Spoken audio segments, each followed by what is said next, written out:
Hey y'all, gonna do some generator maintenance today. Jumping down into the engine room. Have a new air cleaner and 2 new fuel filters. The drop-in cartridge for the Racorfilter, which is the big water separator, and then the spin-on, which is your typical kind of spin-on fuel filter. We'll go down here in the engine room. You can see I've got my little bucket down there. I'm ready to catch the diesel and anything else. We'll go down there and we'll take a quick look at the generator and go over that. I did change the oil on the generator last week. That's every 200 hours. That's pretty simple using the reverso. We'll absolutely get a oil change video. Either you've already seen one or we'll get another one in the future. It's typical maintenance, but this is a little different, but pretty quick, pretty painless, and keeps everything running good. Talk to you soon. All right, y'all. Down here in the engine room, you can see that was the hole I just crawled in. You can see my fire extinguishers and battery chargers behind me. Here's the generator, bunch of stuff on it. Here's your oil filter. Like I said, I changed that last week. Here's that spin-on fuel filter that I did. The Racor is right back there, right below that coolant catch can line. That's for the generator. And then the air cleaner's sitting right up here, and we'll go ahead and take some of that stuff off. You know, I don't claim that that our boat is perfect. We had some shaft seal leaks. We have corrosion, paint chipping, just like every other boat, but we keep it covered, and we do our best to keep things running. So here in a minute, we'll spin off that fuel filter, and we're actually going to fill it up using this little lift pump here, right? It's an electric lift pump. Turns on whenever the generator's in run. You can hear it pumping there, and that primes the fuel system. Of course, it takes fuel out of the tank. Goes in here, goes into the inside of the filter, then outside of the filter, supplying the high pressure fuel pump. You can see this is a 3-cylinder generator. It's actually a Kubota engine, which is what Phaser Marine uses. This is a 10 kilowatt brushless AC generator. Obviously not original equipment with this boat. Had been replaced sometime in the past. So I'm sitting at 1,500 hours today. But here we go. We'll start getting this stuff torn apart. We'll start with the cartridge filter, which is pretty simple and usually fairly clean. So we will just undo this T-handle here. And obviously this is an older filter. It definitely needs to be changed. That's a project for another day that we'll absolutely document as it happens. But what we're doing here is we're just spinning this top off. You're going to see a T-handle. That will get replaced. There's a kit in that filter that will have both the seal for the cap and also the seal for this cap right here. All right, so we'll lay this down here on the floor. We'll get the new filter out. As you can see down here, like I said, there's a new O-ring for the T-handle and a new O-ring for the cap. So I'm gonna go ahead and replace those real quick, and then I'll show you how we pop the filter out. Well, here I am, waiting inside, a little rain. Our boat's a V-drive boat, which means the engines actually sit backwards, and then there's a transmission that changes direction, and the shafts go back out of the back of the boat. So we don't have a covered entrance to our engine room. Our engine room, the only access is right there on the hatch that you can see. So I closed it because there's no reason to let it just rain down inside your engine room just for fun, so you can keep working. Everything gets messy and gross and you have to clean it all up anyway. Keeping your engine room clean, massively important. And if you get behind it, you will have a very hard time getting back ahead of it. You would think they would just pretty much stay clean, but these engines, they always leak a little bit. There's always something somewhere. There's vents, lots of heat down there. There just is always a mist of fine mist of oil. Now, if you have a crankcase vent that vents directly into the engine room, it absolutely makes even more of a mess. We actually have crankcase vents that go back into the air cleaners to keep a lot of that oil mist out, which is helpful in keeping things clean. But no matter what you do, you're always cleaning in there. And here we sit on waiting for a little thunder cell or a little pop-up storm to fly by. But hey, there's air conditioning, so that's cool. So literally turned it on, and we're gonna sit here and wait this thing out and get back in the engine room and finish up that work. All right, y'all, I got the old gaskets out. You can actually hear my air conditioning pump that I had turned on while we were in that little rainstorm here. So I've got the new O-ring and the new gasket. What I'm gonna do is I'm gonna grab just a little bit of oil off of the dipstick here, and I'm gonna knock it off into this deal, right? So this is our generator dipstick. See, the oil is nice and clean and full. I just changed it last week. And I'm gonna come back down here and I'm gonna lubricate these things. You can use fuel too. Diesels are pretty agnostic.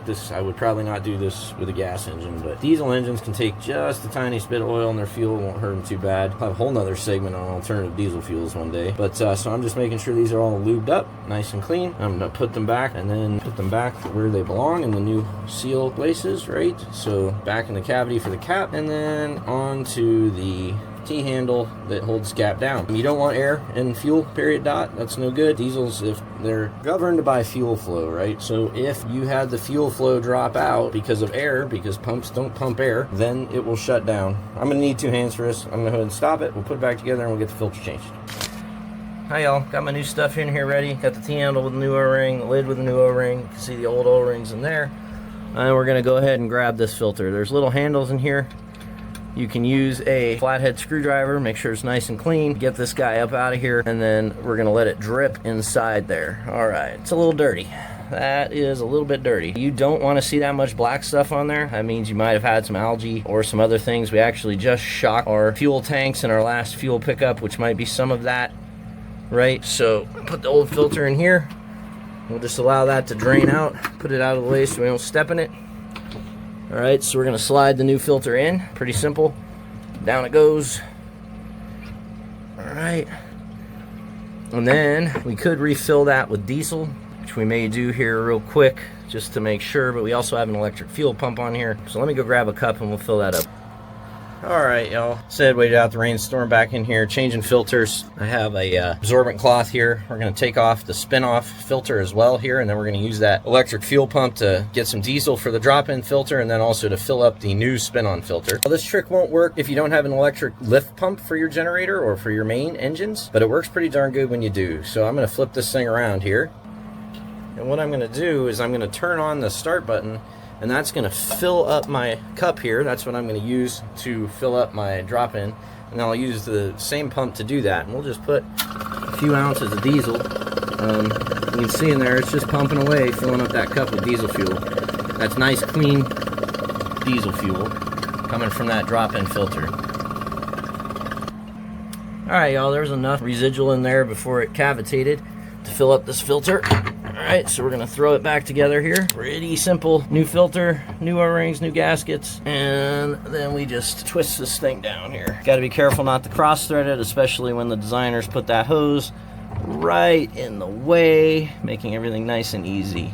So I'm gonna need two hands again, so. Okay, so now for filling up the spin-on.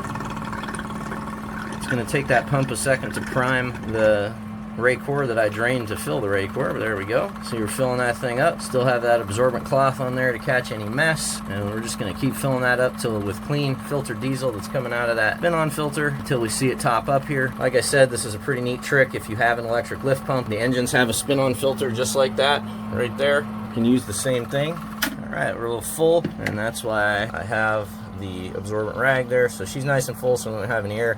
We'll spin this thing back on, and we'll be good to go with the fuel filter change. All right, y'all, on to the air cleaner change, right? So there's the old one. Here's the new one. That filter sits up in this canister here. It's just held on by these little clips. It actually goes in there open end first, and then you just put that housing back on and you have a fresh new air cleaner there. It's important to keep your air cleaner clean. Again, diesels are regulated by fuel. If you choke them out, they will continue to deliver fuel and deliver power, but what you get is a much higher exhaust gas temperatures and cylinder temperatures. Premature in the engine, or can actually melt a valve or melt a piston. So it's important to do air cleaner maintenance on all diesel engines and make sure that you have proper airflow. I'll get into a deeper discussion about diesel engine performance and how they work one of these days, but ultimately I'm going to throw this air cleaner in there and call generator maintenance day complete. Y'all, I thought I was going to be done with generator maintenance. When I was cleaning stuff up, I'd noticed we'd had a little noise coming off the generator, and I figured out what it was. You can see my air cleaner mount right here. I'm going to flip us around. This air cleaner mount has gotten loose. It's got a nylock on it. Likely it's been just degradation of the mount. You can see there's some corrosion there that I've been trying to keep under control. Corrosion is a never-ending battle. I pulled the screws off the top of this generator cover, and lo and behold, they are corroded. Although it allows us to look inside here, all the connections on the generator look pretty good. Nothing weird, nothing burnt. All looks good in there. So what we're going to do is we're just going to tighten these two bolts in here, get some lube, tighten these two bolts right here. There's one under here, one under here. You can see the bottom of them. And then we'll clean it up. We'll put everything back together with some lubrication, and then test run the generator real quick. All right, got that top tightened up. I've put some lubrication both in the holes on top of this cover and then also on the screws. And so we'll put it back together, obviously with some lubricant to help prevent future corrosion. You can almost never stop the stuff, but you can always do your best to keep things somewhat corrosion free. So I'm going to put these screws back in here. There we go, that one's in. All right, so we'll just snug all these things down, put it back together, and we'll crank this thing up. Okay, y'all, we're wiped everything down. Everything's back together. Have everything tightened back up, and we'll go ahead and crank this thing up. Here's the pump running, and here we go.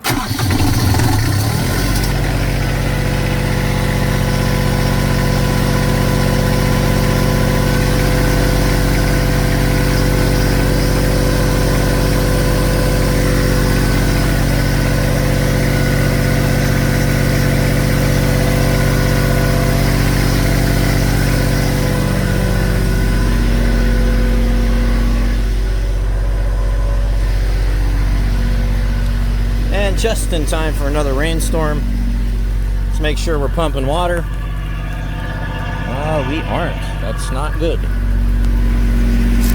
Well, here we are, waiting out rainstorm number 2. Interestingly enough, the generator wasn't pumping raw water after we cranked it up. It has not been doing that. Right after I changed the impeller this year, for about 2 or 3 starts, it would do that, and then it was fine. It's been fine since. So we'll do some troubleshooting here in a minute. I will tighten down the cover on the impeller, and then I will also see if we can get it to draw raw water. That's abnormal, but it doesn't mean something didn't get up inside the generator intake that may need to be blown out. Because I have a freshwater rinse system on both the generator and the main engines, we can blow back flush into that intake to blow anything out that may have gotten in there, like a fish or a seagrass or whatever. And it may behoove me to check the seawater strainers, only because we were out in some pretty dirty water over the last few weeks. So probably a good idea to pull that sea strainer out and make sure it's not full. Because like the mains, they're not running when you're sitting there at anchor, but we were sitting out at one of the places we go sit on the hook at, and tides changed and a whole bunch of junk went under the boat. And so unlike the mains that are sitting there, not running, the generator is running a full tilt, keeping everything running on the boat. So we'll probably check the sea strainer too.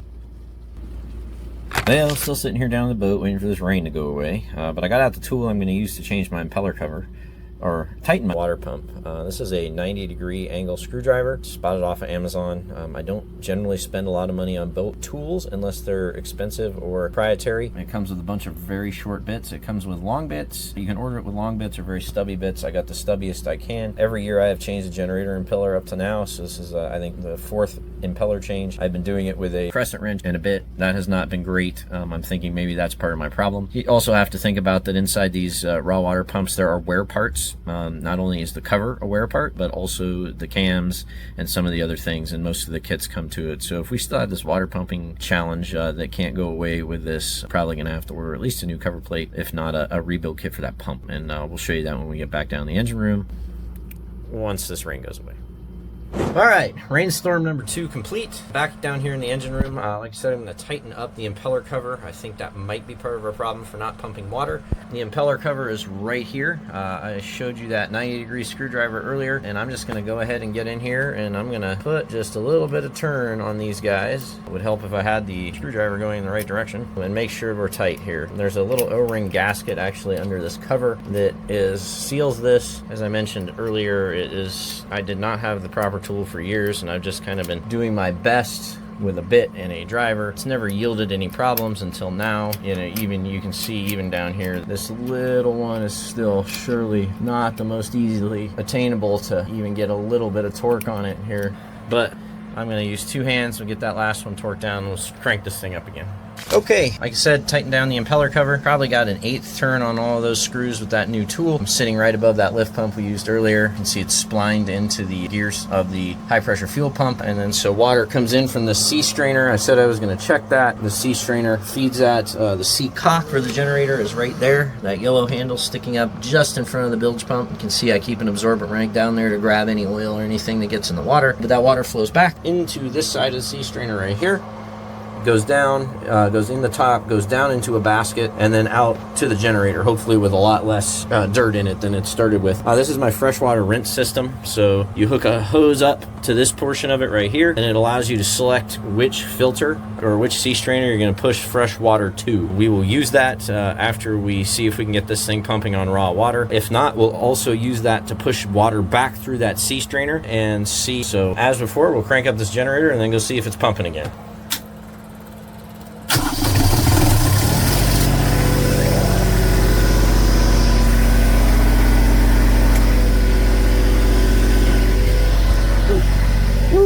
Almost fell down there a little bit. All right. Well, there definitely should be water coming out of there. And there it is. All right, so she's pumping. I don't like how long that's taking.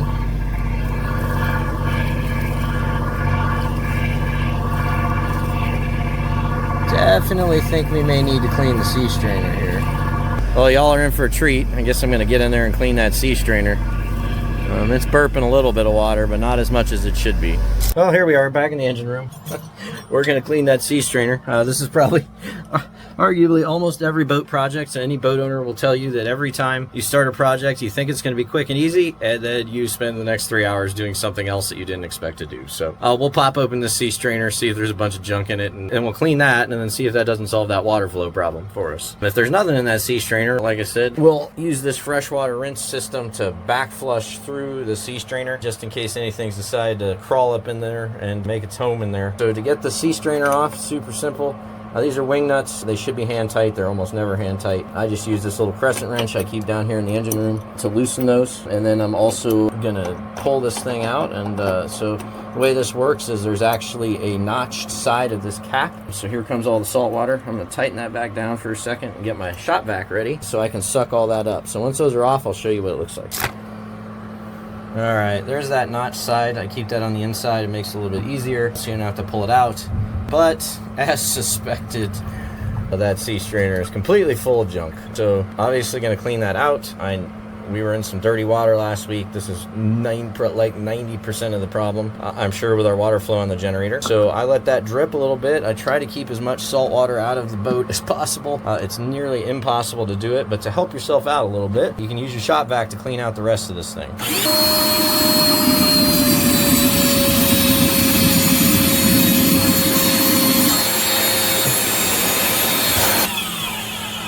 Nice and clean in there. Otherwise, inspect the seal on this. Everything looks good. It's kind of hard to see. Let's see if I can get some light on there. There we go. All right, no chips or cuts in there. I'm gonna clean that out. And if that one's dirty, well, we probably clean the air conditioner too, which seems to be pumping plenty of water. My extension cord coming down, but just for fun, I'll probably clean that too. Okay, have a nice, clean, and empty sea strainer basket. Drop that fella right back down in there, right back in the hole. You didn't see that because I was pointing the camera in the wrong direction.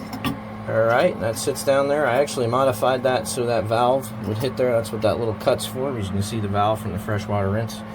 Normally those are together, but you want to be careful, those are sharp. So we'll put the top back on this thing, get it full water, and check and see if we're pumping. Well, the saga continues. I opened my freshwater rinse valve, which normally lets air push up from the seacock, which is right down there, and fill this. But as you can see, we're not filling very quickly. I actually cranked up the generator for a second and it still wasn't filling quickly. What does that tell me? That means there's something between the outside water that's sitting at the bottom of the boat and the generator, and the sea strainer for the generator. So what I'm gonna do is I'm gonna hook up the freshwater rinse and I'm gonna back flush it. Something is probably up in that hole and we'll push it out. That's another benefit of a freshwater rinse system. All right, freshwater rinse is hooked up. Water is pressurized from the outside. We're gonna open the freshwater valve. There goes all the water, and I definitely felt something shoot out of the bottom of the boat a few times at this point. All right, so we've now flushed it with fresh water. We've closed that valve, and we'll start this thing up, and we should have water pumping this time.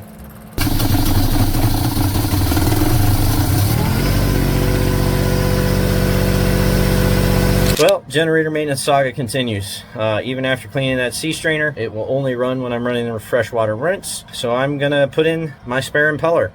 This impeller's been in this engine before. Normally what I do is I put a new impeller in every year, which I did a few months ago, which is ever since I've been having the trouble. And then I take the old impeller out. This is an impeller probably with 200 or 300 hours on it. I'll put this back in, and then I'll show you when it comes out, and then we'll probably order a new impeller, hoping this fixes the problem.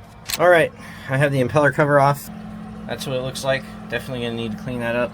There's the old impeller in there. We're gonna clean up all those sealing surfaces and put it back together here and see if that, with the spare impeller, and see if that doesn't solve the problem.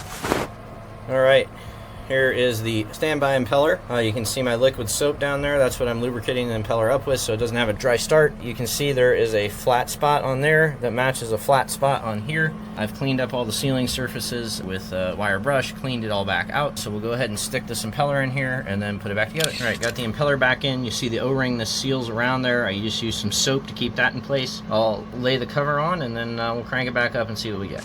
Okay, we're back together. Here we go again.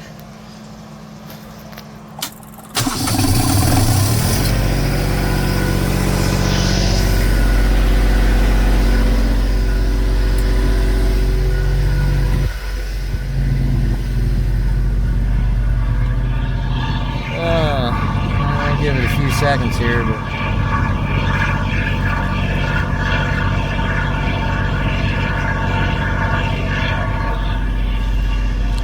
Not looking too good for the home team. Well, I think I have solved the problem. When I was back flushing the seacock, I noticed some water coming out right here, so that might be presenting an air leak. So what I'm going to do is I'm going to take that valve out and I'm going to reseal it. I have some Rector seal down to do it, and we'll put it back together. All right, as you can see, we're all resealed here. Valve's a little tighter than it used to be, so it's in a different position than when I had it. I'm gonna crank this thing up again and see if she doesn't prime herself and start pumping water the way she's supposed to. Here we go.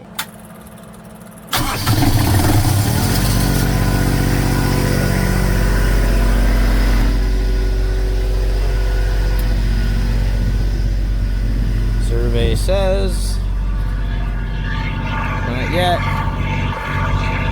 A few more minutes, more seconds. Well, I just don't know. All right, y'all, after getting pretty frustrated with that generator, I'm gonna use our freshwater rinse system to prime it, get it pumping, then we will turn that off, then we will turn the generator off again, let it sit for a little while, and then see if it reprimes itself. Hoping maybe there's some air bubble in the system that I can't get rid of. So I hooked up the freshwater rinse that follows this PVC line. That white hose is coming in from the dock, follows this PVC line, hits a T. Those are the main engine seawater strainers. And then there's another T that comes over to the generator seawater strainer. All right, so the next thing we're gonna do is we're gonna get the generator running, and then we're gonna open this valve, and that will allow fresh water to flow into the top of the seawater strainer and feed the generator. We'll check to see if it's pumping, and then we're going to come back in here and turn it off. So here we go.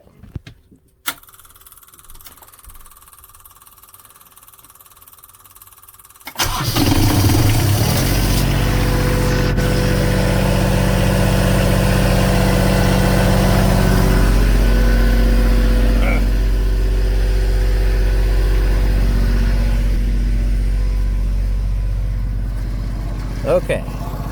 Well, with positive pressure, we're absolutely pumping. Now what we're going to do is go turn that valve off in the engine room and see if it continues to pump.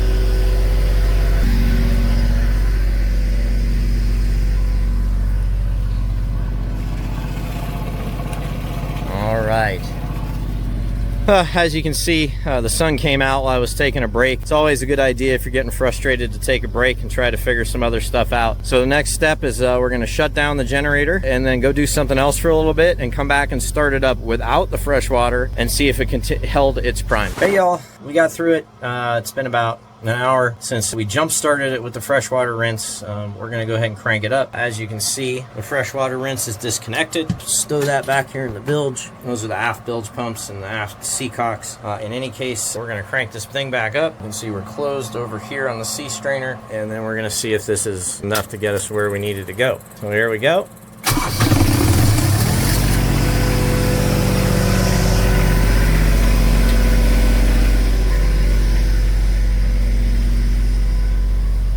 Survey says, all right. Okay, so you saw a little bit earlier on, I got frustrated. I took a little bit of time. I thought about it. I tried something different. That's always valuable when you get frustrated, to just take a break. You'll find yourself sometimes really wanting to go boating, and you may make some stupid decisions. So you should always ask yourself, hey, is this a smart thing to do? Especially if you're trying too hard to make things work. So always take a few minutes, sit down, have a water, and think about it. And oftentimes that'll solve your problems. So thanks for taking the adventure with me today on the generator maintenance. Look forward to seeing you guys next time. And you know, if this video is valuable, hit subscribe and hit the bell so you don't miss any of our new videos. Talk to you soon. Bye-bye.